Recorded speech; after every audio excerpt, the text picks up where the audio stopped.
రాష్ట్రంలో తొలిసారిగా అతిపెద్ద రోప్వేను అందుబాటులోకి తీసుకొచ్చేందుకు పర్యాటక శాఖ పక్కా ప్రణాళికలతో ముందుకెళ్తోంది.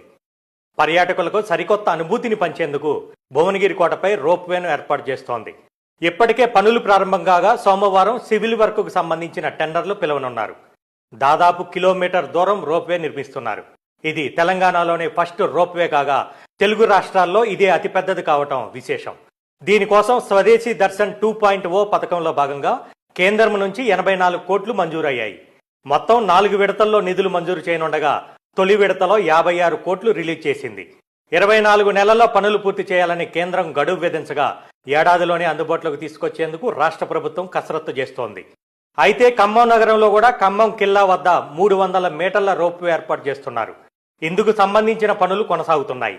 జాతీయ అంతర్జాతీయ పర్యాటకులను ఆకర్షించడమే లక్ష్యంగా రాష్ట్ర ప్రభుత్వం రోప్వేల ఏర్పాటుపై ప్రత్యేక దృష్టి సారించింది. రోప్వే పూర్తయితే దశాబ్దాలుగా ఎదురుచూస్తోన్న భువనగిరి ప్రజల కళ సాకారం కానుంది. రాష్ట్రంలో అద్భుత టూరిస్ట్ ప్లేస్గా భువనగిరి కోట నిలవనుంది.